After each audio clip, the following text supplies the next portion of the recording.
Good evening, everybody, and welcome to Charlton Live, sponsored by PSF Steel Limited. This is the big match preview. My name is Louis Mendes. Hope you guys are all well on your Thursday evening. On tonight's show, then, we will, of course, be looking ahead to Saturday's trip up to the Abbey Stadium to take on Cambridge United as the Addicts close in on the end of the regular season. Joining me to look ahead to that game, plus discuss much more. First up top right, Sue Gallop. How you doing, Sue?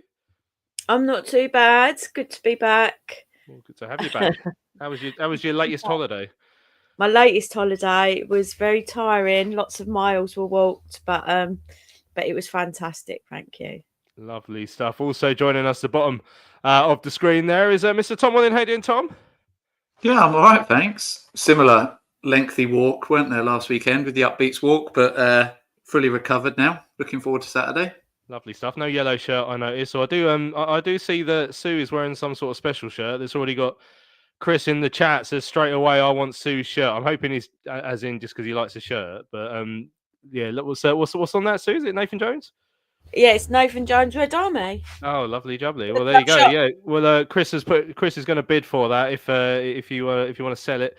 Yeah. So good evening to everyone who's joining us in the chat as well. Have you say on today's show? We've got some talking points. To be fair, we're going to, of course, discuss the fact that both Nathan Jones and Macaulay Gillespie are up for the Player of the Month and the Manager of the Month awards at the moment. And we're going to look ahead. We've got a spreadsheet, of course. We're going to look at our potential opponents for the top six. We're going to do it's an exercise in chicken counting. I'm counting our chickens. I've decided we've got playoffs. We're going to go through all the sides in and around the playoffs to try and decide who we would like to play. It was a suggestion last week from All Hell Let Loose. And maybe we're at that stage of the season now where we can think about that. Then, of course, we'll look ahead to the Cambridge game. We're going to hear from Jordan from under the Abbey stand. He's going to let us know a little bit about Saturday's opponents. And Nathan Jones will look ahead to the game himself.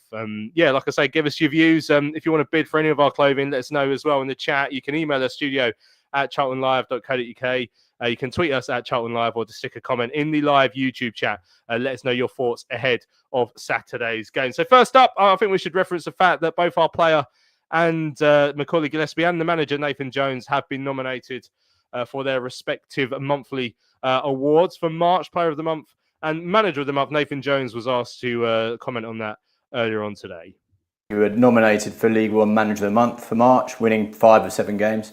How much does that reflect on how well the team are doing at this stage? Well, it is. I mean, realistically, it's looked upon. If you get nominated for Manager of the Month, it's usually based on results, which are team results. No one checks the tactical changes or the tactical stuff or the work you've done in between that. So when it's Manager of the Month, your team has performed in that month. So what it means is we've had a really good month. So if we keep getting it's the second month be nominated, so it means that we're right in the top 4 of points takers in the division, and that's a good place to be. Macaulay Gillespie nominated for Player of the Month for March as well. Now has 5 goals for us this season. How important has he been? Well, he gets better week in, week out. You know, when we first come, we had to work with him to do certain things that we wanted. He's a wonderful footballer. Now he's chipping in with goals, which you always want centre halves to do.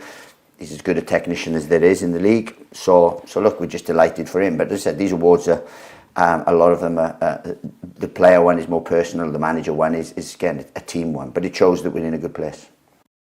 There you go. That's Nathan Jones just referencing the fact that he and Macaulay are both up for the Gongs this month, Sue. I mean, it's not the first time he's been up for it this month. I think he won it one month, but I've got such a terrible memory, but I'm fairly confident he did.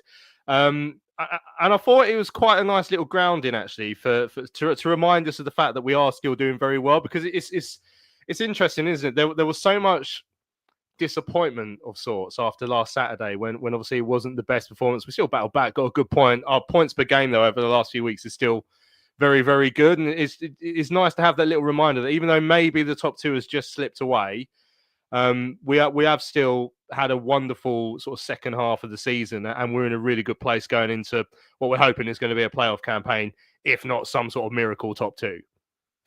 Yeah, I mean, we always used to say, didn't we? It was a bit of poison chalice when they got nominated for these awards, because quite often when they won them, we'd end up going on a horrific run. So kind of hope they don't win, but you never know. Like, I think it's good recognition. I think, like you say, especially for someone like Macca, who has had a really rough sort of start to his Charlton career, but as he's since Christmas, he's just grown and grown, and he's one that now I feel like we can't do without. So I think it is like you're saying, like we was also gutted after Saturday, but it reminds you actually we've been doing so well. We deserve to be in the position that we're in, and we're hoping that we can get back to where we need to be this Saturday coming. Yeah, and particularly as Sue mentioned there, Tom, for Macaulay Gillespie, I found his progression this season, and not just the difference from maybe where he was at points last season into this year, but even where he's been at stages this year. You know, I think, you know, fair to say he's had a couple of moments this year as the season's worn on, but he has seemed to have gotten better. And you know, a lot of that I guess will be down to the management of Nathan Jones, but a lot of that will be on the players' shoulders as well. I think the second half of the season he's been fantastic, and I don't know if it is a coincidence, but it seemed to sort of click overnight when McIntyre came in, who we thought might be coming in on loan to potentially replace him or put him under pressure. Now, whether that is just a coincidence, I don't know, but it was certainly around the January time that picked up, started to get his goals, didn't he? I think it was the first one, Barnsley, but he certainly got one then. Obviously got a couple more since then as well. So he's really kicked on at that end of the pitch, but also at the back, which is obviously his bread and butter. I think he's been more consistent there as well. And he just doesn't worry me on the ball like he did for that first half of the season. If he got it in a bit of space at the back, I was thinking either he'll lump it long and we'll lose the ball, or he'll play us into an error, which he did on occasion, and cost us a goal or two. So, which I think he did a week or two before his first goal, didn't he? And that kind of repaid that. So, yeah, I've been really impressed with him. I'm sure that the confidence that has come from Nathan Jones keeping faith in him and playing him, as I say, whether he brought McIntyre in to put him under pressure or not, he's continued to play him in that position, is good. I think up until recently, the consistency in that back line has also helped. Obviously, that's changed just with Lloydie coming out the side for a couple of weeks. But yeah, progression all around really. And again, we've said that across all the players, the new players that have come in as well. We've seen them slowly develop and improve as a unit. And yes, Gillespie's had a couple of seasons here now, but it's the same for them. You know, it's a new squad and it's gelling. And yeah, it's good. It's fair recognition. As I say, I think if you'd have told us in November that Macaulay Gillespie was going to get nominated for a player of the month at any point this season, we would have laughed. So yeah, fair play to him. And he's done an interview, hasn't he, for a couple of post matches with you now. And he just seems very level headed. You know, doesn't get too up or too down, knows what his game is, knows what he's here to do. And yeah, I've been really impressed and delighted for him as well, because I don't think we wanted him to fail. We just obviously didn't want him to cost us any goals. But yeah, really pleased for them both. Yeah, Alex says Macaulay Gillespie has been, since the mistake at Blackpool away, has been class. Just people just talking, I mean, I mentioned about top two. Joseph says mathematically it's still possible, just unlikely. I think the teams above us will slip up. The pressure is on them. But yeah, I mean, we're asking for a lot of teams to slip up quite a bit now. I think that's why I'm sort of resigned to the fact it probably won't be top two. Mark saying Wrexham CEO was interviewed and then said they aren't getting carried away and mentioned us as Stockport still a threat. But again, I guess that's always going to be the case at this stage. James saying important to maintain momentum into the playoffs rather than limping. Hope Wrexham disappear over the hill as could do without the hype. Get our best 11 fit. And we are favourites, I think. Well, that will be the direction that we're heading in now. We're going to have a little look at the potential sides we could play in the playoffs. So this was a conversation we had on the show extremely briefly last week. I think All Hell Let Loose had tweeted during the week as well, suggesting maybe we do that. And I was like, let's just wait to see, you know, if we've still got a top two chance. That's, you know, one game where we've dropped a couple of points, and that's taken the edge off that. Unfortunately, that's how tight the margins were. Not to take away from what we've done in this second half of the season, of course, but that's just, you know, just probably means that we're going to struggle to get as close. But who knows? So hopefully this next few minutes will be redundant. But I thought let's have a look at some of the teams we'd like to play, because Mark said something in our chat during the week as well about a side he thought we'd like to play, and I don't know. But let's have a look at this little Excel spreadsheet I've made for you guys here. So we're going to go through all the sides that I've put as playoff potentials, the sides that I think could finish in the top six. So I've started with Wrexham, who are second on 81 points. Obviously, they've got a 3-point gap ahead of Wickham, who in third. So, you know, as it stands, Wrexham, the most likely side to go up automatically, with Birmingham, who limped over the line during midweek, of course. But I've gone all the way down to Blackpool in 10th, and now maybe that's slightly generous because they've got an 8-point gap to make up over five games. But you never know. There's a chance. So I thought maybe let's go through all the sides we're going to play. So I've put in a couple of different measures that we can rank it on. So I've looked at these sides' form. So I've looked at their points per game over their last 8. And I've looked at their points per game against us as well. So we're going to start bottom going up, Sue. I'm going to start with Blackpool, of course. You'll remember the first side to beat us at the Valley this season. Only one of 2 sides to have beaten us at the Valley this season when we lost 2-1. Went away to their place at the start of February and actually played pretty well, went 2-0 up and then threw it away. That aforementioned mistake from Macaulay Gillespie towards the end meant it was a 2-2 draw where we came away disappointed. So Blackpool against us, I mean, they've beaten us once and they've drawn with us. So on average, they're taking 2 points a game off us. If you look at it that way, they've taken 3 points from the 2 games against 4 points, I should say, from the 2 games against us. Their points per game over the last 8 is 2 per game, which is the 3rd highest in the amounts of sides we're looking at. So they're one of the teams on form. Now, got to caveat that with the fact that they're not the most likely to get into the top 6 at this point because they've left themselves a bit to do. But is Blackpool a side that you could countenance facing? You'd be up for facing if it came to it? No. I think it's a tough place to go for us anyway, over the 2 legs.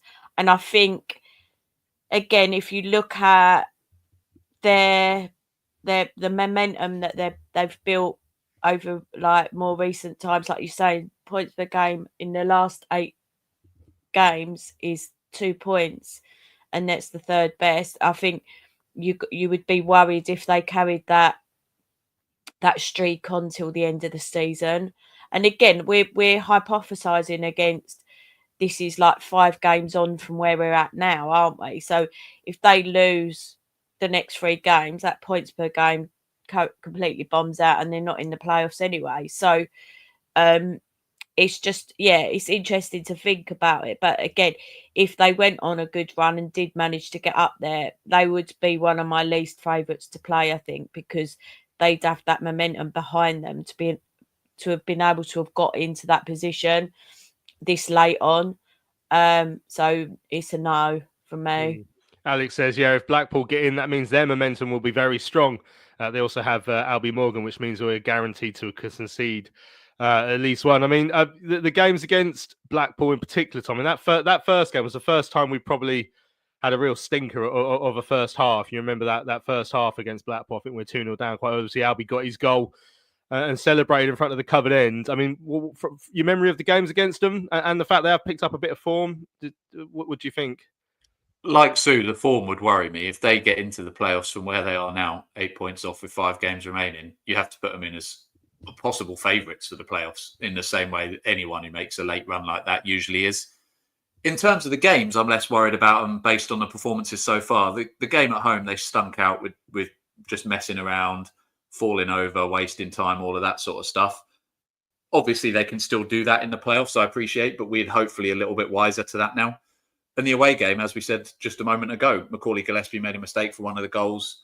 So, I've just put that down to a bit of bad luck. So I think when you look at sides like Bolton and Reading, who we're going to come on to, who I think are teams would probably struggle more against and have struggled more against, Stockport away, very, very difficult game. I'd be more concerned about playing them. As I say, form-wise, Blackpool, if they get there, are going to be a tough side, but they're a side that I would fancy us to go toe-to-toe with and probably beat over 2 legs. But yeah, I think they're a long shot, as you've said. Yeah, obviously, so Blackpool sitting 8 points outside the playoffs with 5 games to go. Probably difficult for them. Just 3 points ahead of them, Leighton Orient. Now, a side that we've beaten twice this season, obviously quite early on. I think it was our first home game with that late Luke Berry goal. And then, we caught them out late again with that amazing turnaround at Brisbane Road at the start of last month, where we were trailing by a goal to 0 going into added time, but scored twice from corners. So their points per game against us is 0. Because they've lost both of their games against us. Their points per game in the last 8 as well is 1.25. They've had a couple of stumbles. They've got a great win up at Mansfield during the week, but I think lost away at Burton relatively recently. Charlie Kelman's got an absolute screamer, by the way, if you ain't seen it during the week. But Orient, Sue, again, they're 5 points outside, so they'd have to put on a bit of a run to get in there. But I'm kind of thinking that's sort of a game I'd like. I think it would be a great game if we got them. Their points per game is 7th best over recent weeks. So, what would you reckon? Yeah, I'd quite like to play them in the playoffs. I think it would be one of those. It'd be a cracking atmosphere because it's a bit of a local one, isn't it? But I think as well, you have to take the confidence that we've beat them twice this season already. We know about them, how they play. We've got I think we've got a better squad. There's no disrespect, but I think we've got a better squad than them. And I'd feel quite confident if we got them in the playoffs. You don't want to get over cocky, do you? But then it's like, well, actually, honestly, I feel like we would beat them over the 2 legs, possibly quite comfortably. But yeah, I expect Tom might have a different view on it. Yeah, and all hell let loose, by the way, is just saying that if Kelman, if QPR want to let him go, he's obviously on loan. It'd be a good signing for us. Alex says, I'm more confident about Orient in the playoffs than any other team. Tom, I mean, you've seen the games against them. What do you reckon? What's the away allocation when it comes to playoffs? About Is it like FA Cup? Yeah, no, it's the same. It'd be about 1,300. Okay. It'd be a terrible Because crowd. that worries me slightly because we'd have not a great crowd there, and as Sue says, because it's local, they'd be able to fill out unless we just give them like 500 back and just don't let them have anything at ours. I think that worries me slightly. I agree with Sue that the whole London derby aspect of it would be great, and I'd enjoy that. We know Darren Prattley loves a playoff semi-final, don't we? So that worries me a little bit. So I think I'd be very, very... I mean, I'll be nervous at the playoffs anyway, but if we're playing Leyton Orient in the playoffs, I'll be just so anxious. I don't know why, more so, maybe just because of that London connection. So that worries me a little bit. But I agree with people in terms of on the pitch. Again, you're looking at the games against them, and I think... I know the away win came with 2 late goals, but I think we should be better than them on the pitch. So, yeah, again, slightly less worried about that. Right, a side that have dropped out of the top 6 over recent weeks. Huddersfield sit 4 points outside the playoff places. We lost at their place with 10 men in November. You remember Greg Doherty got sent off. We were a goal behind. Matty Godden got us level from the spot, but then we went down to 10 pretty much immediately after that, ended up losing 2-1. Had enough chances to have come back to that, even with 10 men in the second half. And the home game, we absolutely pummeled them 4-0, a most complete performance of the season. So it's a win and a defeat against them. So they've picked up 1.5 points per game against us. Their points per game over the last 8, Sue, is 1.13, the worst in all of these sides that we're looking at now. So that's why they are outside the top 6. They will have to turn that around if they're going to get into the top 6. Bear in mind, you've got to think about the likelihood of us getting up to 3rd to play a side that would finish 6th as well. We've got to pay, take into play as well. But I mean, Huddersfield, based on the side that I saw at the Valley a few weeks ago, I'd be buzzing if we managed to face them in the semi-finals. Yeah, but can we honestly say they'd play that badly again? And I'm not sure. I mean, Huddersfield is a really tough place to go to, and I think we talked about it even when we was playing them before. It's like we don't win up there that often, and I think that would be tough. And I think it would probably be, I mean, if they got into the playoffs, they'd definitely be more up for it than they seemed the other week. So I feel like it would be a real tight 2 legs, possibly going to penalties at the end, because I think they've got a good support, like home and away, and I feel like they'd want payback for that 4-0 hammering. So yeah, but I still feel confident that we could beat them because I feel like we've got a better squad than them, but I think it would be tighter than definitely the 4-0 battering. Yeah. Paul saying Huddersfield were sitting in 4th for a lot of this season. I can't see them getting back into the top 6 now. Tom, is that the way you see it? I mean, they would probably be one of the more favourable opponents if that could be the case. But yeah, Andrew's saying they could get 3 wins again. They got Cambridge, Exeter, Burton. Andrew's looking up some of the fixtures against side. He mentioned that Blackpool have still got to play Birmingham and Wrexham. But yeah, Huddersfield, Tom. I think those two things just back up my point. If Blackpool manage to get in the playoffs playing those teams, then they're going to be on some form, aren't they? Whereas Huddersfield, they might scrape in by winning those games, but yeah, it sets us up for a fall, doesn't it, here? Because Huddersfield will be clipping this and showing it. But you have to think if Huddersfield do manage to sneak back into the playoffs, they're still the out-of-form team that are in those 4. So, and based on the performances, as you say, even away, we could have beaten them. Home, we absolutely knocked them for 6. Well, almost knocked them for 4. So, they have to be one of the ones that you'd want to play. I just don't think they're going to get there now. I think they're on that downward spiral. A little bit like Leighton Orient.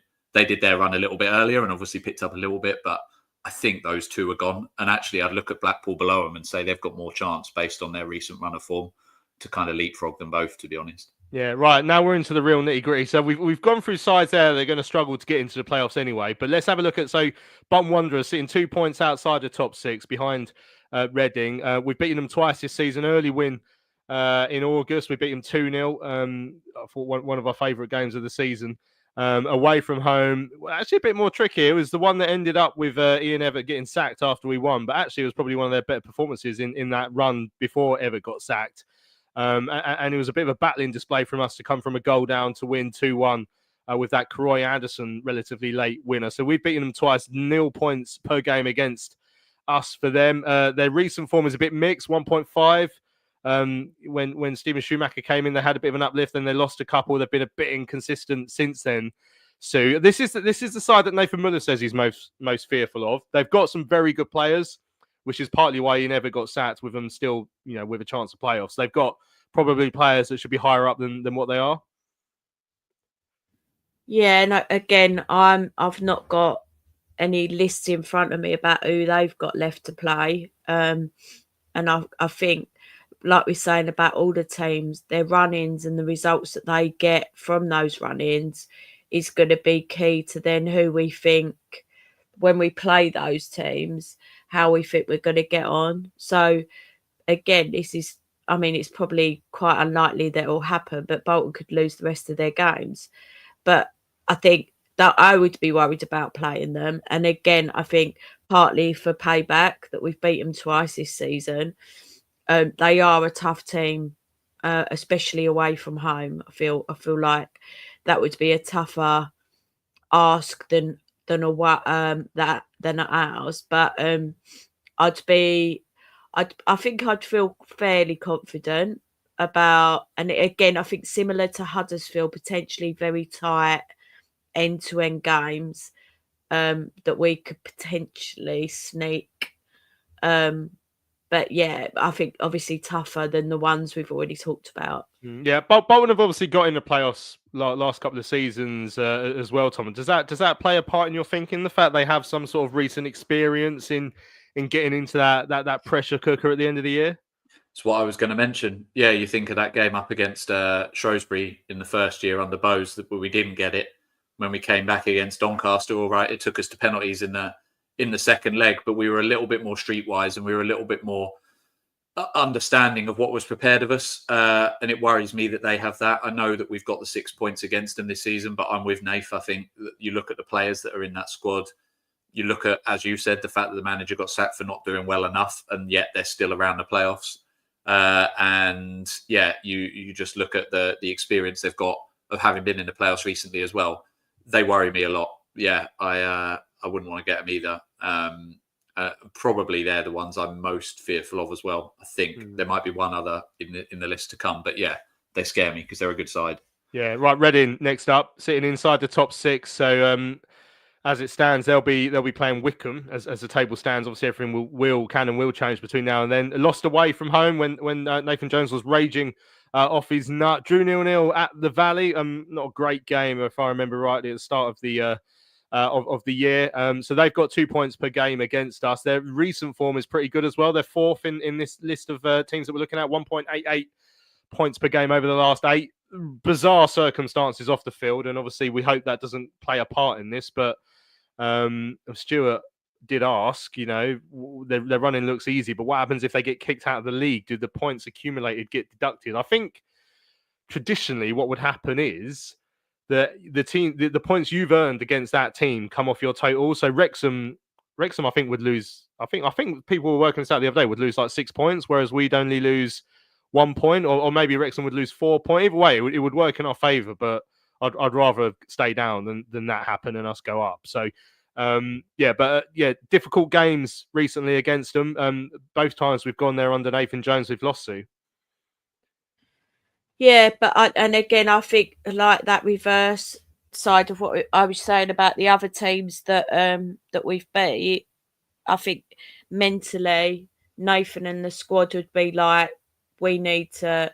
I think this could be one that we would up our game more for, as almost a bit of payback, because we were so not great in both those games. So I think I feel a bit more positive playing Reading. I know the points per game at the moment worries me a bit, but again, with their running, what they've got left, how they're going to end up at the end of that 5 games is, I think it's going to play into what happens in the playoffs quite a lot.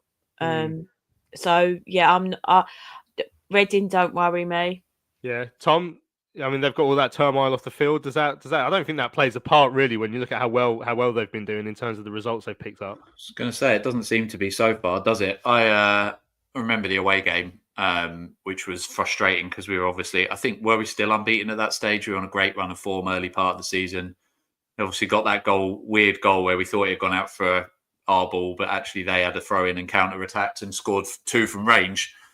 So on paper, you think, well, actually, again, we can sort that out a little bit like the Blackpool defeats, but the run that they're on at the moment, the almost anyone against us or us against the world attitude that those players must have, given everything that's going on around the club, can kind of galvanise a side. I'm more worried about Bolton than them, I have to be honest. But again, they're another good side. They're in there for a reason. And they're on a good run of form and finishing the season strongly. So we'll obviously have to wait and see what happens with them generally. But I would say if it was out of anyone in the people we've covered so far, it's still Bolton over them for me at the moment. Right, this is the one I really don't want, Sue. Stockport. And we've drawn both games with them as well. We've got good results and we could have nicked it up at their players. But in reality, we had quite a difficult second half. Home game was probably our best non-winning performance of the season. Certainly our best performance of that early part of the season, other than, outside of the wins against like the likes of Bolton and Birmingham, where we actually played really well, but somehow couldn't get over the line. But that away game was a right battle. And if you look at the points per game, they've got 2.13 over the last 8, which is the same as we've had, by the way. So we're both on really good form. It's only Wrexham out of these sides in the top 10 that've got better. But yeah, that is one side I could really avoid if we can do so, which unfortunately is the team we're currently due to play. Yeah, I'm with you on that one. Out of all of them, these would be the ones that I'd least want to play. I think they, even though they're above us in the league at the moment, they're still pretty much being seen as the underdogs in that playoff race. I mean, a lot of people are backing us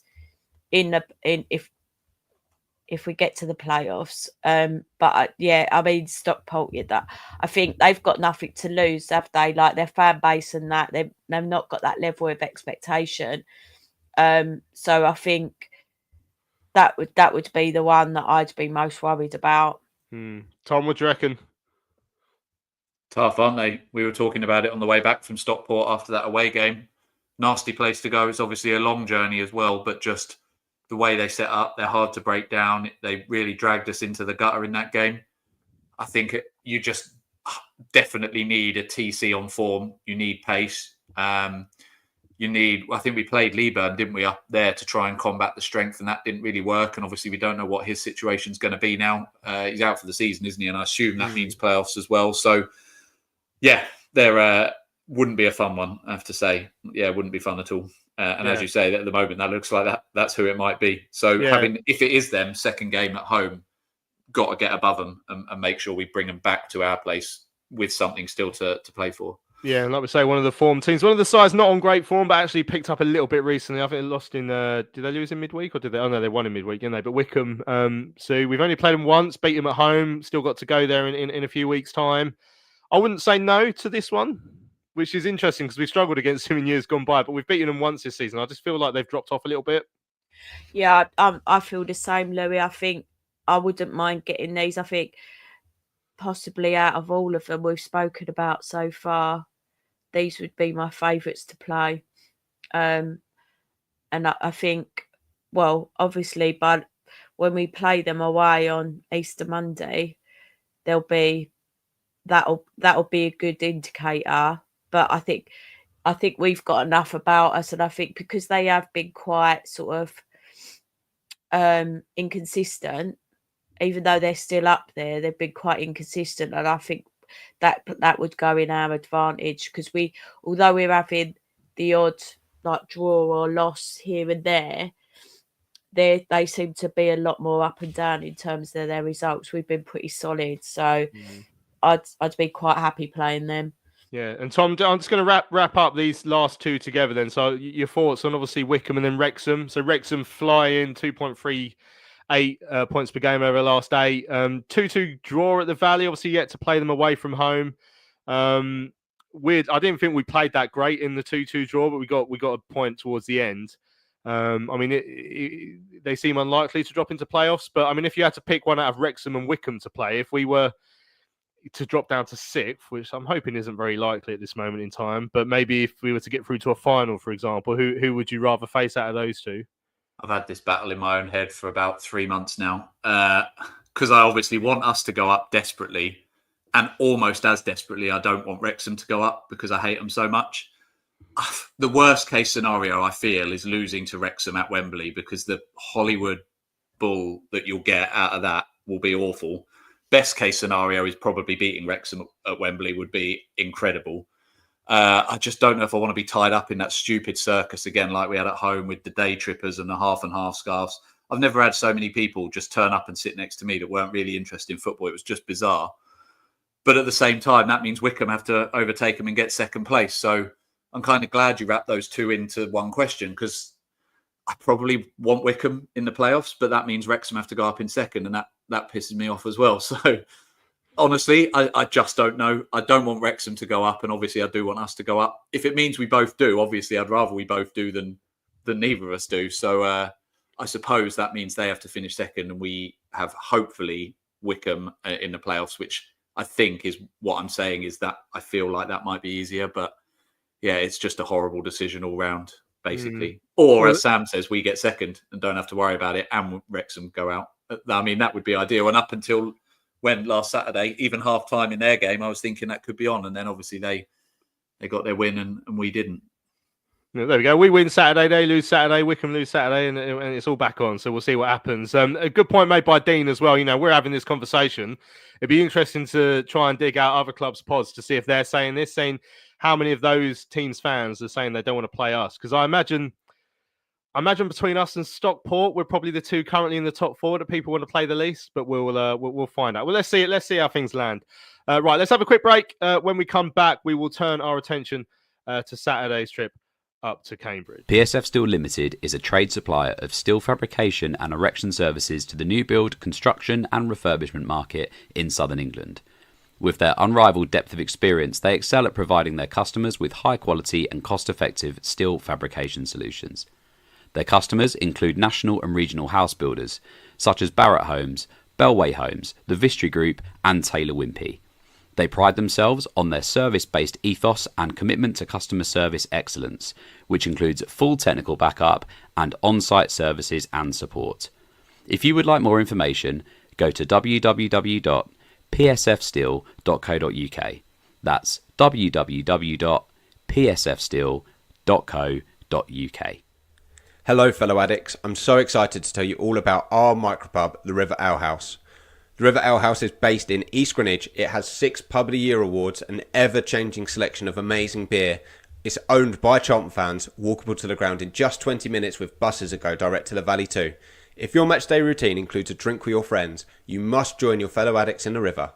See you soon.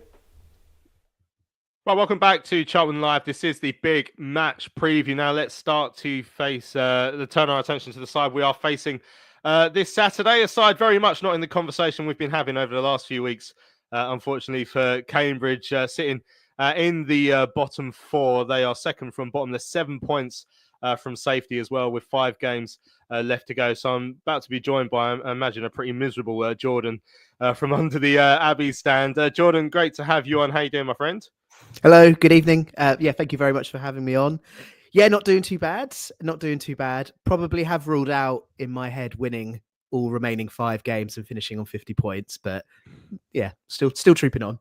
Yeah, well, nothing's impossible in the game of football, as we all know. Look, it's been a thoroughly disappointing season, I guess, for Cambridge. I mean, the interesting that you always have to sort of balance up expectations of a side and a club, and obviously the reality of where they finish. So I imagine expectation or hope for a Cambridge United fan most seasons is staying up. So the fact you're in the bottom 4 probably isn't a massive shock. But I mean, can you sort of tell us how it's ended up like this towards the end of the season? Yeah, you're spot on. I think the most optimistic of Cambridge fans in the summer would have said, bottom 6 to bottom 8, sort of being in and around that picture. It's basically what we've done every season. We've been up bar 1. Yeah, so it's disappointing to be cut adrift at this point and not still sort of going to the final weeks and having things to play for, although technically not mathematically down yet. Where it went wrong then, I'll try not to keep too long because I'm sure you can imagine, there's probably quite a few things that I can answer here.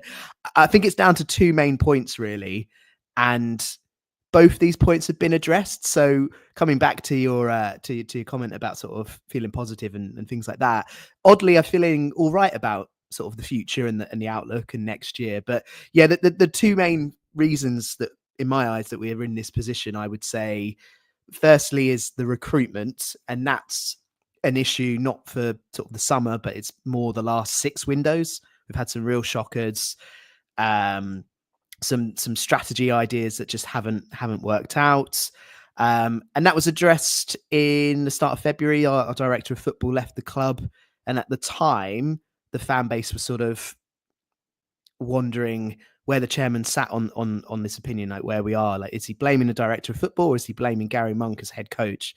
So the director of football went first. So everyone sort of thought, oh, okay, so he's backing Monk. But then Gary Monk went a week later. So it was quite refreshing, actually, to see both go. So, yeah, the first issue was the recruitment. And then the second one was, keeping hold of Gary Monk for too long.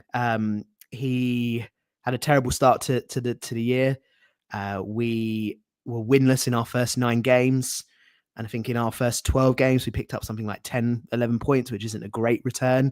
We've somehow managed to go through the next 12 games with an even lower point return. And yet he still ended up in a job until February. And obviously got someone in charge now that you guys know fairly well in Neil Harris, back with us after a very short period with us last season. And whilst the squad that we've got is pretty shocking, in his time with them, Neil Harris has managed to get, I think it's about 1.2 PPG, which over the course of the season would see us landing around 55 points. So more than enough to stay up with what is a very poor squad. So I think that just goes to highlight the incompetence of Gary Monk. So yeah, those are my two reasons as to why we are where we are. Hi, Jordan. So we've already sort of we touched on this, and someone's touched in it in the chat that you've got a few ex-Charlton connections there. But who are your boys? If there is anyone, who is it we're looking out for? Who are the ones that could cause us an issue if you're on top of your game? I think it goes both ways, doesn't it? Looking at your starting 11, I definitely would do some swaps as well. For Saturday, it's slim pickings in terms of best players. I'd probably point you to our wing backs, Liam Bennett and James Brophy, very pacey, up and down the wing, are quite exciting to watch. And then the main threat, that there is only really one, is a lad we've got on loan from Bristol City, wears number 22. It's called Josh Stokes. Reminds me a little bit of Luke Berry back when Luke Berry was with us as a youngster. He's not particularly big. He's a little bit stockier than Luke Berry was when he was with us, but hurries people, wants the ball. Anything creative or attacking tends to come through Josh Stokes. So that's the main name I'd say to keep an eye on for Saturday. And what's been really interesting actually is Neil Harris has always been really adamant about not playing 5 at the back. He's been really anti it. He's even spoken about it in press conferences recently and over the last couple of weeks.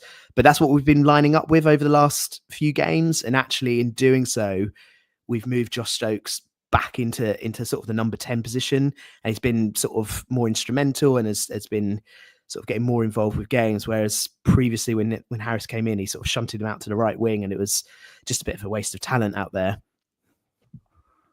Jordan, tell us a little bit about Ghassan Ahadme, because we've had him now for almost a year, started the season with us, got 1 goal, which was a bit of a lucky one. Came out of the side, rightly so, because he just didn't fit in and has struggled to get back in since. But obviously played for you, I think, for a season or two, got a few goals. I appreciate that, as Lou said, look, we're a team that are hopefully upwardly mobile, whereas you're looking at kind of surviving in this league. And I appreciate there's a difference there. But what did he bring to you and what did your fans make of him when he was with you?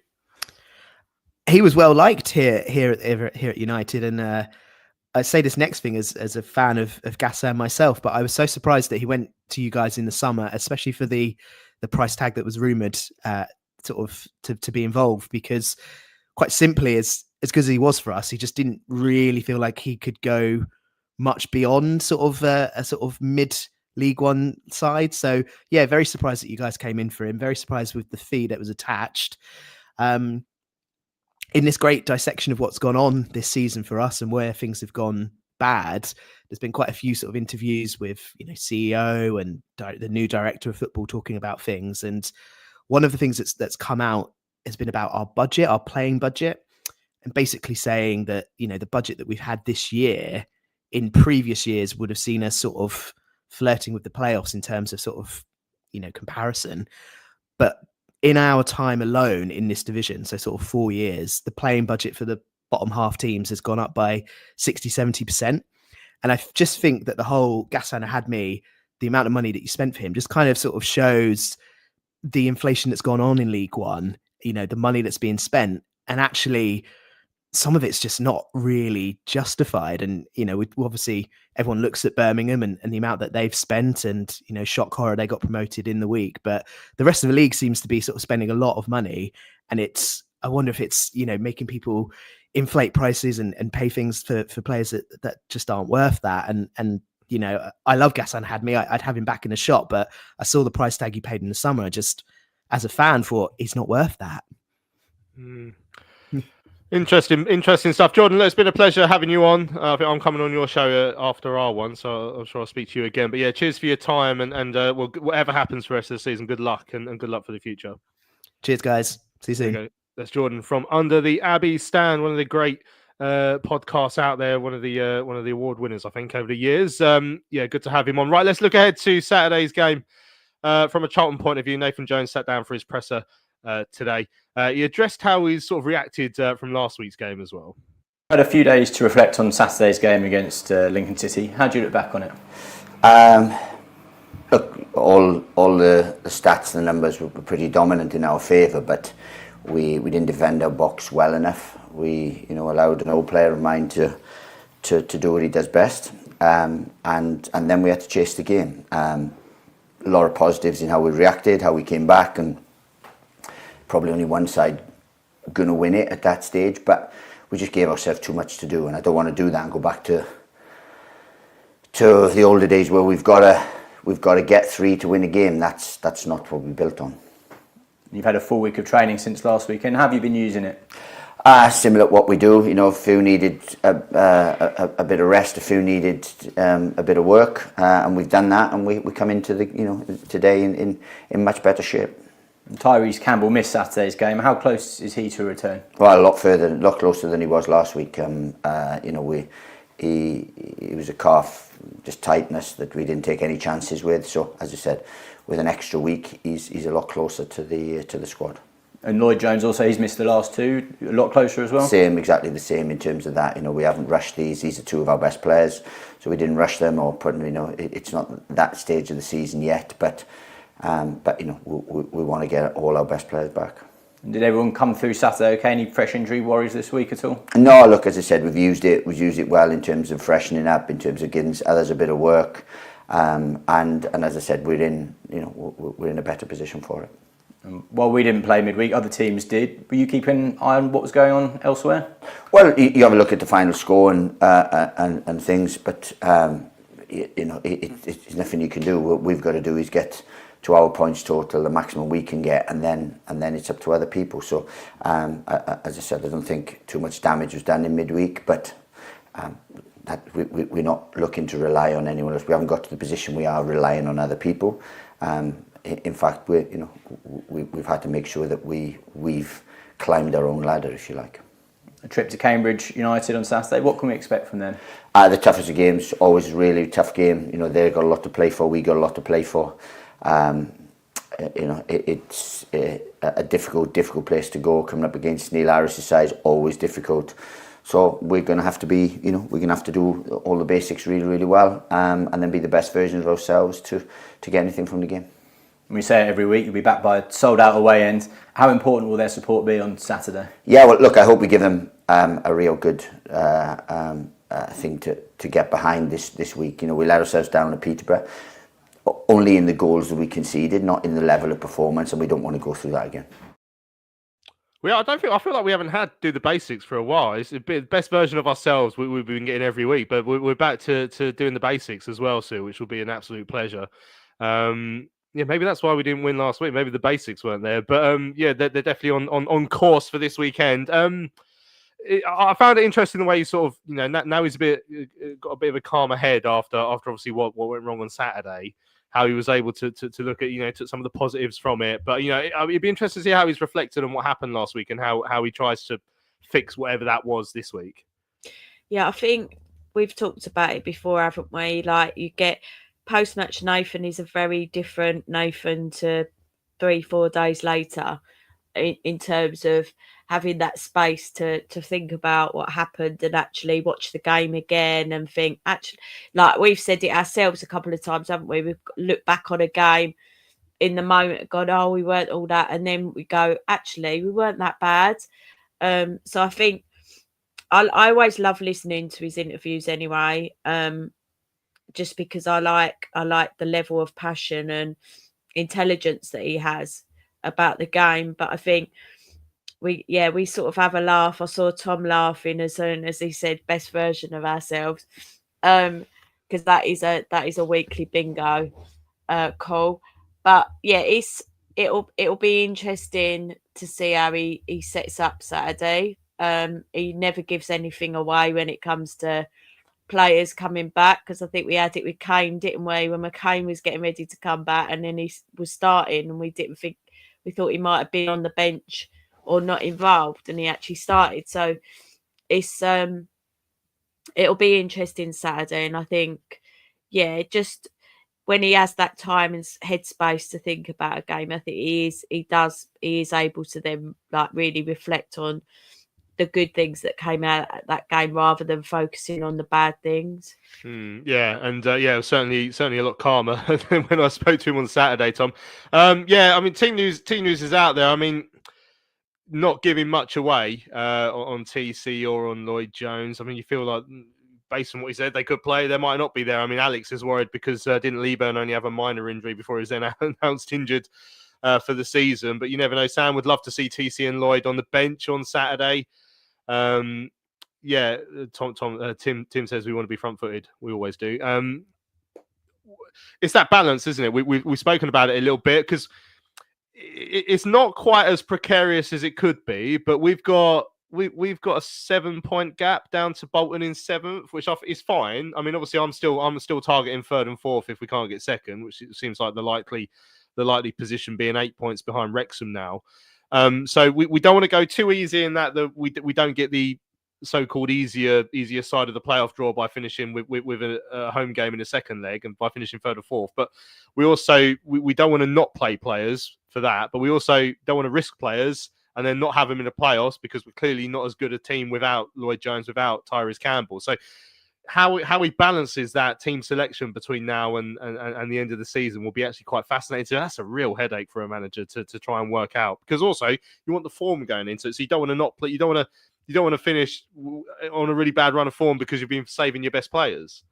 I think he has to play it with a straight bat, and if they're fit, then they play, and if they're not fit or they're even minor doubts, then they don't. And by minor doubts, I think what I'm saying there is you just don't risk them because you don't want to get a bigger injury and then they miss the playoffs. It would take either a colossal collapse or a very, very impressive run for us not to be in the playoffs. Either we make it up in second or we drop off. But either of those, as you say, is an 8 or a 7 point swing. So something big's got to happen either way. If we assume we are in the playoffs, as you say, then let's try and get that home leg second. And I just don't think, look, if Tyrese is fit and ready to go, then you don't rest him for the playoffs because, as you say, we need the wins.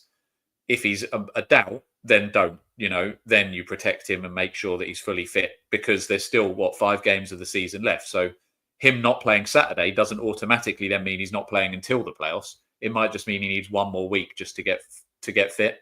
Jones, as we know, was playing through a few injections by the sound of things, or certainly playing through pain. So again, just don't risk him. On the whole, I thought the defence have been okay. I know we made a couple of silly mistakes on Saturday to concede goals. But yeah, I just think he's got to just play it with a straight bat and just go with the medical advice. On the whole, the medical record this season has been pretty good. Leeburn aside with this injury at the end, we haven't had anything too catastrophic for most of the season. So yeah, I think it's with a straight bat. I'd be very, very surprised if we see Anderson starting in that same position again. Not that we won't see Anderson starting at all, but certainly if he is starting, it won't be in that role. And as somebody put in the chat, I wonder if it'll be the chance to release Gilbert. I was out with my Middlesbrough mate the other night having a drink yesterday, and he was really surprised that he hasn't been playing for us really at all, as I think we are. But as we've seen with the likes of Terry Taylor and other midfielders, when Jones doesn't seem to rate someone, he doesn't play him. It's as simple as that, even if we think they're good. So I don't know if that's what's going on with Gilbert or if it's something else, but I find the fact he's not playing odd. And then up front, yeah, if it's not Godden and TC, the problem we've got is TC, we just don't have a like for like. It's Keane Dixon, isn't it? But he's so far off in terms of experience and positional knowledge and all that stuff you spoke about on Sunday that he's not like for like. He's just the same style of player, but he's nowhere near the experience yet. So it's a difficult one. I think if TC's not fit, we're going to have to set up differently in terms of how we go forward. But how that's done, I don't know, because Chucks can't play 90. Gassan, as we've just spoken about, hasn't really hit it. So you kind of got to look for another option. And whether that's Berry or Gilbert up there, maybe that works. I don't know. But yeah, it's, as you say, it's a bit of a headache for him. Yeah, Energize says we are far too vulnerable with Jones and Tyrese Campbell out. James says play some of the under-21s and reserve players, wrap up Coventry, TC, Jones and Godden. In Cotton Wall, Alex said, I thought Dixon really wasn't bad last game, not better than TC, but different sort of player. I mean, I sort of said on Sunday, I didn't agree with it. I just thought it didn't really affect enough, which is fine. It's just not, he's not there yet. Now, this is a good conversation. So obviously over the weekend, McIntyre had a bit of a mistake, got hauled off, and then Alex Mitchell came on.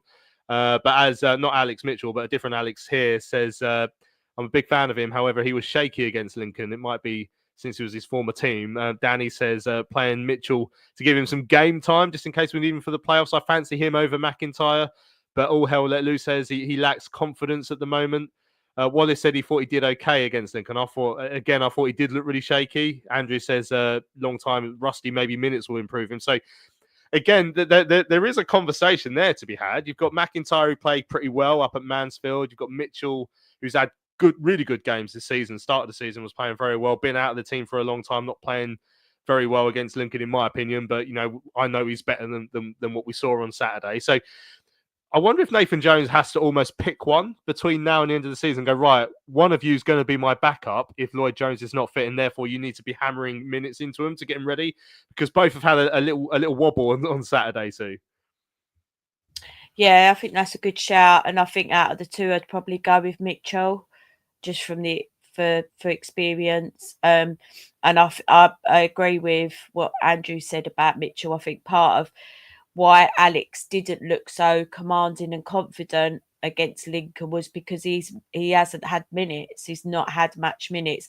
Yeah, they train every day, but they're not they're not match fit, and it's really different, isn't it, to just playing in training every day and actually playing for the first team. So I think that adds a lot to do with it. And I think, if I'm honest, if Lloydie wasn't able to play Saturday and Mitchell came in, we'd probably see a lot more of the old Alex Mitchell that we knew and loved, because he'd then have the confidence that the managers picked him again.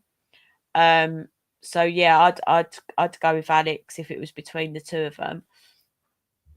Lovely stuff.